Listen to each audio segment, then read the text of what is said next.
Good afternoon everyone. I hope आप सब लोग अच्छे होंगे। My name is Mahendra. I have done BTech in electrical engineering from NIT Srinagar. Today we are going to learn pronoun.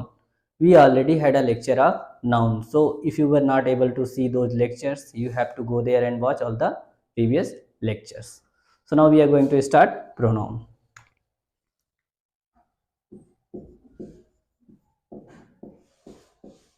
First of all, we have to understand the definition of pronoun.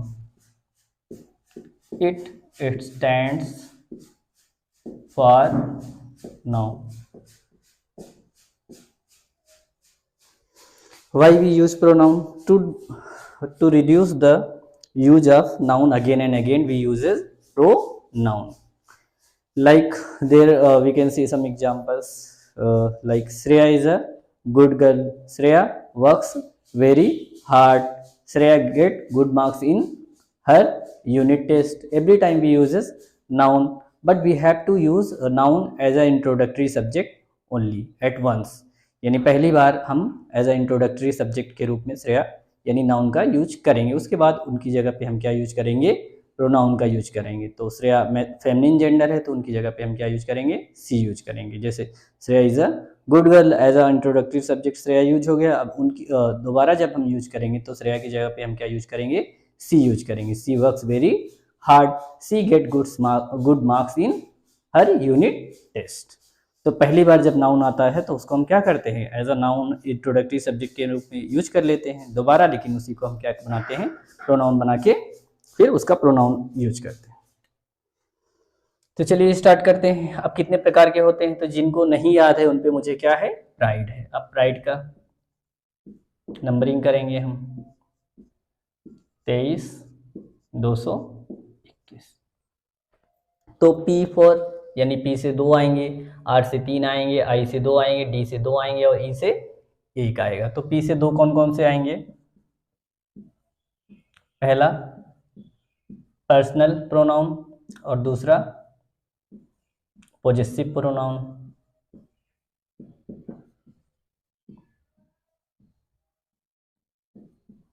यानी personal pronoun, possessive pronoun P से हो गया। अब R से 3 आएंगे, कौन कौन से? रिलेटिव, रिफ्लेक्सिव और रेसिप्रोकल।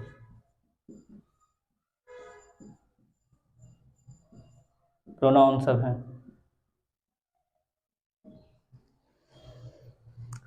आई से 2 आएंगे, इंट्रोगेटिव और इंडिफिनिट। प्रोनाउन। अब डी से 2 आएंगे क्योंकि डी के ऊपर 2 बैठा है, डेमोन्स्ट्रेटिव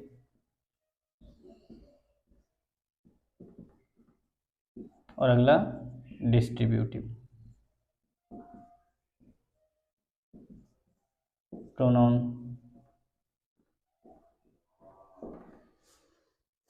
अब बचा ई से एक है एम्फेटिक प्रोनाउन।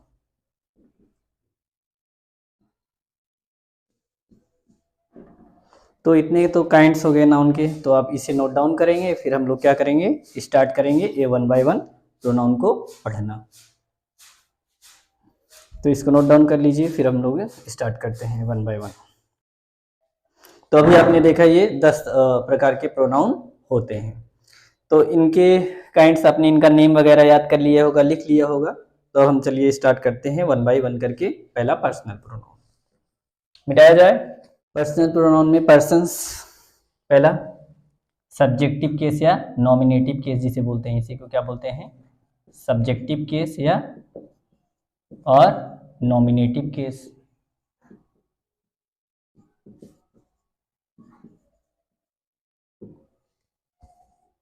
दूसरा ऑब्जेक्टिव केस।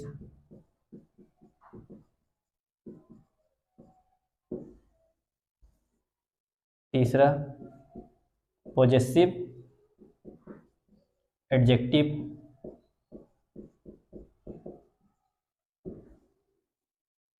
फिर पॉजेसिव प्रोनाउन हम इसी में लिख लेंगे, फिर आगे उसके यूजेस पढ़ेंगे। तो सब्जेक्टिव केस में जैसे first person, second person, third person होते हैं। तो फर्स्ट पर्सन में क्या होता है,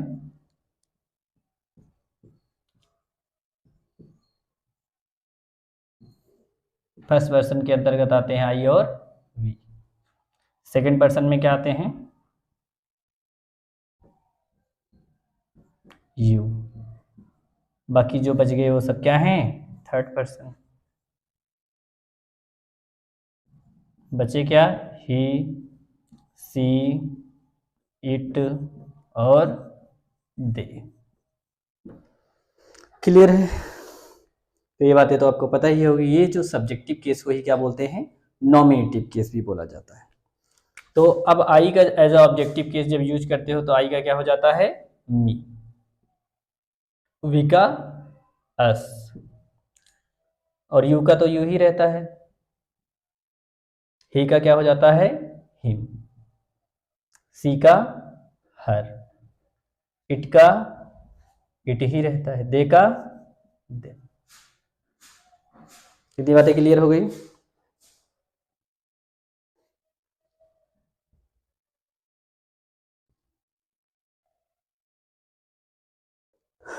अब जब पॉजेसिव एडजेक्टिव बनाते हो तो फर्स्ट पर्सन मी का क्या हो जाता है, माय, अस का आर, यू का योर, हिम का हिज, हर का हर ही रहता है, इट का इट्स हो जाता है, देम का देयर हो जाता है। इतनी बातें क्लियर हैं? अब जो माय रहता है या आई का जो रहता है पॉजेसिव प्रोनाउन क्या हो जाता है, माइन हो जाता है। ये माइन हो गया। अब बाकी जिसमें यस नहीं लगे हैं, जब पॉजेसिव प्रोनाउन बनाते हो तो क्या लगा देते हो, उनमें यस लगाते हो। जैसे आर है तो उसमें क्या लगा दोगे, यस लगा दोगे, तो क्या हो गया, आर्स। योर है तो क्या लगा दोगे, यस लगा दोगे, तो क्या बन गया, योर्स। हिज है तो ऑलरेडी इसमें यस है तो यस लगाने की जरूरत नहीं, क्या हो गया, हिज। इसमें यस नहीं है तो हर्स। इट्स में यस लगा हुआ है तो लगा देंगे, देयर में यस नहीं लगा हुआ है तो देयर्स, यस लगा दिया जाए। इतनी बातें क्लियर हो गई? तो इतना नोट डाउन कर लीजिए। इसके बाद बाकी हम लोग इसके एग्जाम्पल्स देखेंगे।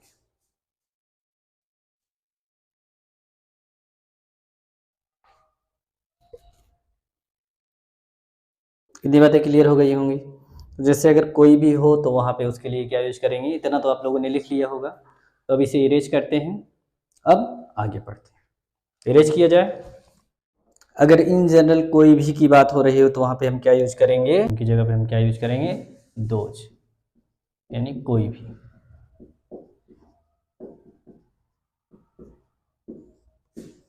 कोई भी प्रोनाउन हो तो दो, अगर मतलब पता नहीं चल रहा, स्पेसिफिक नहीं है, तो हम उसके लिए क्या यूज करेंगे, दोज यूज करेंगे। ये बातें क्लियर हैं? तो अब हम एग्जाम्पल लिख लेते हैं। There are some usages of personal pronoun. तो देखिए, दे हेल्प्ड मी, ये वर्ब के बाद आया है तो कौन सा केस आना चाहिए, ऑब्जेक्टिव केस आना चाहिए। तो यहाँ पे क्या आया है, ऑब्जेक्टिव केस आया है। उन्होंने हेल्प की किसकी, यहाँ पे अगर आई लिखना होता तो आई क्या हो जाता, गलत हो जाता। दे हेल्प्ड आई, ये क्या है, गलत है, क्योंकि वर्ब के बाद क्या चाहिए हमें, ऑब्जेक्टिव केस चाहिए। इतनी बातें क्लियर है? यहाँ आई हेल्प्ड, अगर यहाँ पे देम की जगह हम दे लिख देते तो क्या हो जाता, गलत हो जाता। क्यों, क्योंकि ये वर्ब के बाद क्या चाहिए, ऑब्जेक्टिव केस चाहिए। तो ये दे की जगह हम क्या यूज करेंगे, देम यूज करेंगे। तो यहाँ पे ऑब्जेक्टिव केस चाहिए तो ऑब्जेक्टिव केस लिखा हुआ है। अब कोई भी इन जनरल किसी की भी बात हो रही है, पता नहीं चल रहा है, तो those who can hear me are request to sit down, यानी बहुत भीड़ है तो वहाँ पे जैसे पुकारा जाता है तो बोला जाता है जिन जो सुन रहे हैं मेरी बातें उनको क्या रिक्वेस्ट की जा रही है हमारे द्वारा कि आप बैठ जाए। तो ये किसी की भी बारे में बात की जा रही है, जो भी सुन रहे हैं, तो यानी कोई भी हो जो सुन रहा है तो उसी की बात की जा रही है। तो those who can hear me are requested to sit down, यही बताया गया था कि अगर कोई भी हो तो उसकी जगह पे हम क्या यूज करते हैं, दोज। अब those who work hard get the reward, यानी जो कठिन परिश्रम करेगा उसे रिवार्ड मिलेगा। तो दोज यानी कोई भी होगा जो करेगा ऐसा उसको रिवार्ड मिलेगा, तो कोई भी के लिए हम क्या यूज करेंगे, दोज। यहाँ भी वही है, God help those who help themselves, यानी गॉड उनकी मदद करता है जो खुद की मदद करते हैं। तो कोई भी होगा जो अगर अपनी मदद करेगा, मतलब गॉड उन्हीं की मदद करता है जो खुद कुछ करते हैं, अपनी सहायता करते हैं। तो ये बातें क्लियर हो गई, यानी दोज जो यूज होता है वो कोई भी इन जनरल के लिए क्या यूज होता है, दोज का यूज होता है। ओके, क्लियर है। अब इसके बाद हम लोग पढ़ेंगे अब दूसरा पॉजेसिव।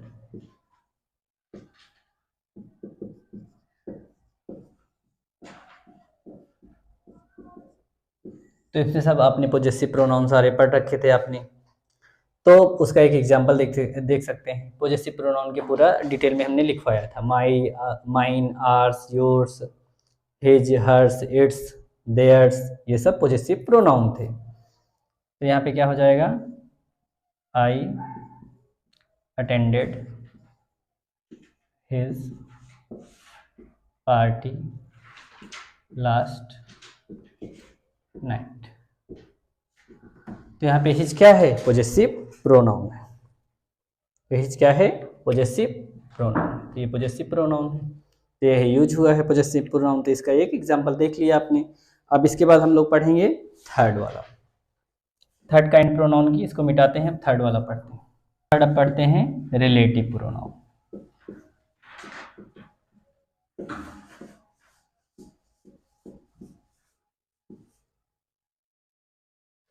ये रिलेट करने के लिए यूज होता है। तो इसमें कौन कौन से आते हैं, हु आता है, हुम आता है, विच आता है और दैट आता है। तो हु होता है जो वो एज अ सब्जेक्ट यूज होता है, तो ये सब्जेक्ट की तरीके से यूज होता है। जो हुम होता है एज अ ऑब्जेक्ट यूज होता है। जो विच होता है वो सब्जेक्ट ऑब्जेक्ट दोनों तरीके से यूज होता है, लेकिन केवल थिंग्स के लिए यूज होता है। यानी जो विच होता है वो केवल थिंग्स के लिए यूज होता है, और यूज तो ये दोनों सब्जेक्ट और ऑब्जेक्ट दोनों तरीके से यूज होता है, लेकिन ये केवल थिंग्स के लिए यूज होता है। जो दैट होता है वो सब्जेक्ट ऑब्जेक्ट दोनों तरीके से यूज होता है, और थिंग्स या पर्सन दोनों के लिए यूज होता है।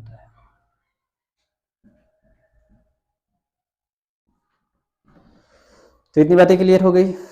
जैसे एक एग्जांपल देखते हैं हम लोग, आई know the man whom met you there। और एक और एग्जांपल लिखते हैं, आई नो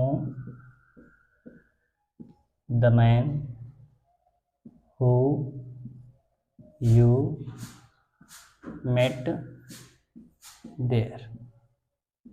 तो ये दोनों एग्जाम्पल्स, इसमें थोड़ा सा डिफरेंस है, तब उसको समझते हैं हम कहाँ पे डिफरेंस है।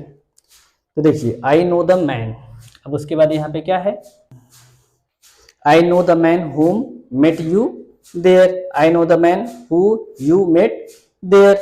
इतनी बातें क्लियर हो गई। तो अब देखिए यहाँ पे ये मेट क्या है, वर्ब है। वर्ब से पहले क्या चाहिए, सब्जेक्टिव केस चाहिए, लेकिन हुम क्या है, ऑब्जेक्टिव केस है। तो यहाँ पे हुम काट के हमें क्या लिखना पड़ेगा, हु लिखना पड़ेगा, क्योंकि वर्ब से पहले क्या चाहिए, सब्जेक्ट चाहिए, क्योंकि यहाँ पे कोई सब्जेक्ट नहीं है। तो यहाँ पे हुम काट के हम क्या लिख देंगे, हु लिख देंगे, इसको मिटा के।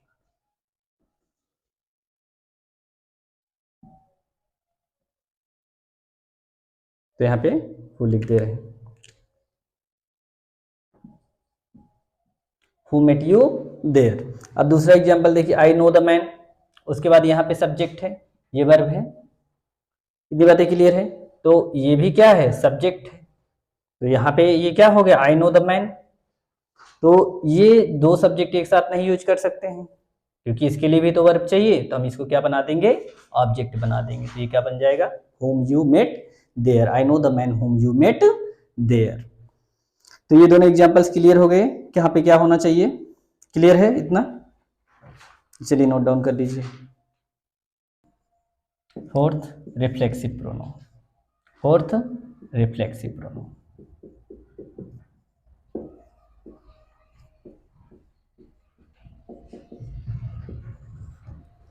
ये जो रिफ्लेक्सिव प्रोनाउन होता है इसकी definition, it is used as an object when subject and object of a verb is same person or so it is used as an object when subject and object of a verb is same person or thing। तो जो reflexive pronoun होता है तभी use होता है जब subject object जो होता है वर्ब का वो वही पर्सन होता है, तभी रिफ्लेक्सिव मतलब समझते हो जैसे आप मिरर के सामने खड़े हो जाते हो तो अगर आप खड़े होगे तो आपका ही रिफ्लेक्शन वहां पे शो होगा। क्लियर है इतनी बातें? तो ये जो रिफ्लेक्सिव प्रोनाउन होते हैं सेम होते हैं, जो सब्जेक्ट रहेगा वही उसी का रिफ्लेक्सिव प्रोनाउन में ऑब्जेक्टिव केस यानी रिफ्लेक्सिव केस यूज होगा। रिफ्लेक्सिव प्रोनाउंस कौन कौन से होते हैं? जैसे माई सेल्फ हो गया, आवर सेल्फ हो गया, योर सेल्फ हो गया, योर सेल्फ हो गया, हिम सेल्फ हो गया, हर सेल्फ हो गया, इट सेल्फ हो गया, देम सेल्फ हो गए, ये होता है। जैसे आई हर्ट, मैंने हर्ट किया, हिम सेल्फ, तो अगर आई रहेगा तो उसका रिफ्लेक्सिव प्रोनाउन क्या होना चाहिए? माई सेल्फ होना चाहिए, लेकिन यहाँ पे हिम सेल्फ है यानी ये क्या है? गलत है। तो यहाँ पे हिम सेल्फ ना होके क्या हो जाएगा? ऑब्जेक्टिव केस, वर्ब के बाद क्या होगा? आई हर्ट। ओके, क्योंकि यहाँ पे अगर यूज करते तो रिफ्लेक्सिव प्रोनाउन आई, अगर मैं हूं तो मेरा रिफ्लेक्शन क्या होगा? माई सेल्फ होना चाहिए आई का रिफ्लेक्सिव प्रोनाउन, लेकिन यहाँ पे हिम सेल्फ है यानी ये गलत है। तो हम वर्ब के बाद क्या यूज करेंगे? ऑब्जेक्ट यानी ऑब्जेक्टिव केस यूज करेंगे। तो हिम सेल्फ का क्या हो जाएगा? ऑब्जेक्टिव केस हिम हो जाएगा। अब देखिए, don't blame for this confusion. अब कोई आपसे कह रहा है कि डोंट ब्लेम यू, तो ये आपको आपसे बात कर रहा है तो आपका रिफ्लेक्सिव प्रोनाउन क्या होगा? योरसेल्फ होना चाहिए। तो यहाँ पे क्या होगा? योरसेल्फ होगा। Don't blame yourself for this confusion, ना कि यहाँ पे यू होगा। ओके, क्योंकि आपका खुद का रिफ्लेक्सिव प्रोनाउन क्या होगा? योरसेल्फ होगा। तो इतनी बातें क्लियर हो गई। Don't blame yourself for this confusion. तो ये दिखाइए रेसिप्रोकल प्रोनाउन, इसमें क्या होता है? ईच अदर और वन अनदर। जो ईच अदर होता है वो किसके लिए यूज होता है? टू के लिए यूज होता है, और जो वन अनदर होता है ये मोर देन टू के लिए यूज होता है। इतनी बातें क्लियर हो गई। जो ईच अदर होता है वो टू के लिए यूज होता है और ये मोर देन टू के लिए। तो they are very fond of each other, यानी वो एक दूसरे के लिए बहुत फॉन्ड ऑफ हैं। तो ये क्या होगा? दो पर्सन हैं तो क्या यूज करेंगे उसके लिए? हम ईच अदर। अब all the implies wished one other, एक दूसरे को, सभी इम्प्लाइज ने एक दूसरे को हैप्पी न्यू ईयर विश किया। तो एक दूसरे से विश कर रहे हैं यानी दो से क्या है वो लोग? ज्यादा हैं, तो क्या यूज करेंगे हम? One another. इतनी बातें क्लियर हो गई। तो जो रेसिप्रोकल प्रोनाउन होता है उसमें क्या होते हैं? दो होते हैं, ईच अदर और one another. They are very fond of each other, यहाँ पे दो पर्सन थे या दो चीज, दो की बात हो रही थी तो यहाँ यूज क्या यूज किए हम? Each other. दो से ज्यादा की बात करेंगे तो क्या यूज करेंगे? One another. इतनी बातें क्लियर हो गई। अब interrogative pronoun, interrogative pronoun, what, whom, which, that। ये जो प्रोनाउंस है ये इंट्रोगेटिव प्रोनाउंस है। तो इंट्रोगेटिव प्रोनाउंस किसके लिए यूज किए जाते हैं? क्वेश्चन पूछने के लिए।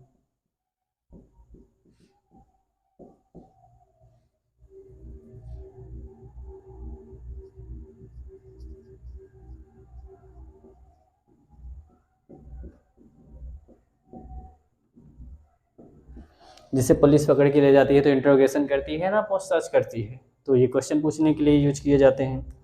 अब एग्जांपल देख लेते हैं एक।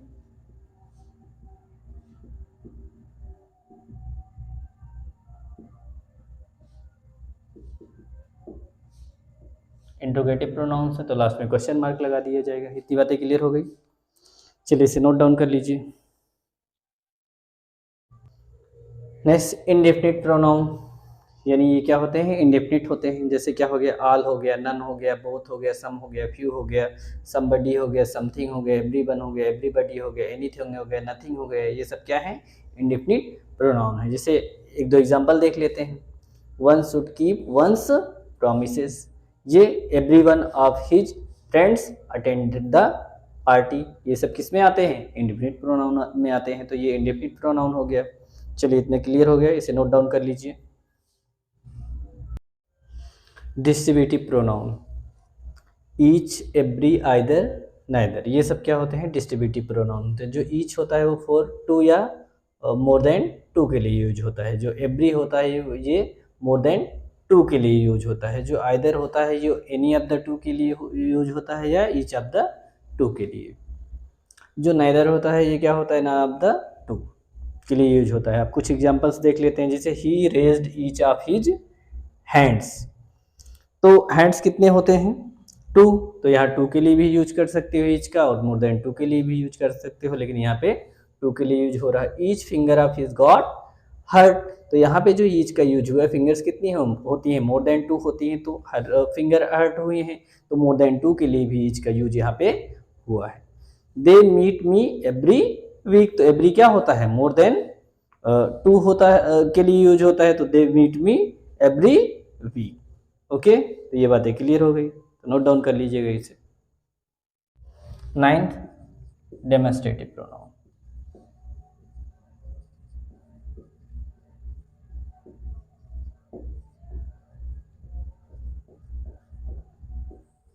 इसमें क्या आते हैं, this, that, these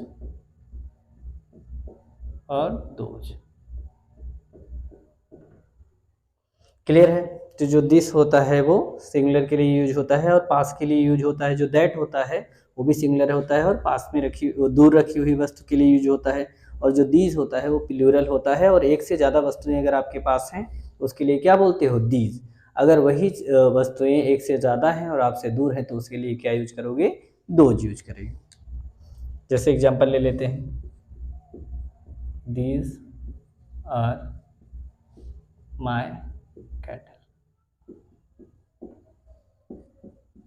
this is false news. तो ये दो एग्जांपल्स हो गए डेमोन्स्ट्रेटिव प्रोनाउन में। ओके, इतनी बातें क्लियर हो गई होंगी। तो अब चलते हैं अगला, नेक्स्ट लिखते हैं अगला प्रोनाउन। लास्ट प्रोनाउन है एम्फेटिक प्रोनाउन। ये it is used to emphasize, यानी जोर देने के लिए यूज किया जाता है। जैसे we ourselves saw him in the party, तो देखिए वी क्या है, यहाँ पे सब्जेक्ट है, ये सा क्या है, वर्ब है, और हिम क्या है, ऑब्जेक्ट है। तो ये वर्ब, ये सब्जेक्ट के तुरंत बाद आया हुआ है, यानी ये क्या हो गया, एम्फेटिक प्रोनाउन हो गया। We ourselves saw him in the party, यानी जोर दे के बोल रहा है कि हमने खुद ने उसको पार्टी में देखा है। इस बात पे वो जोर दे रहा है, यानी क्या कर रहा है, एम्फसाइज कर रहा है। तो सब्जेक्ट के तुरंत बाद आके क्या कर रहा है, उसको एम्फसाइज कर रहा है। जो एम्फेटिक प्रोनाउन और रिफ्लेक्सिव होते हैं दोनों क्या होते हैं, सेम होते हैं। एम्फेटिक एंड रिफ्लेक्सिव दोनों सेम ही होते हैं, लेकिन जो रिफ्लेक्सिव होता है वो वर्ग के बाद आता है। वर्ग के बाद एज अ ऑब्जेक्ट आता है, एज ऑब्जेक्ट, और ये सब्जेक्ट के साथ सब्जेक्ट को एम्फसाइज करने के लिए यूज किया जाता है, यानी जोड़ देने के लिए, तो इसलिए सब्जेक्ट के साथ आता है। तो इसको क्या बोलते हैं, एम्फेटिक प्रोनाउन। तो ये नाउन की आपकी पूरी क्लास हो गई प्रोनाउन की। Okay, thank you.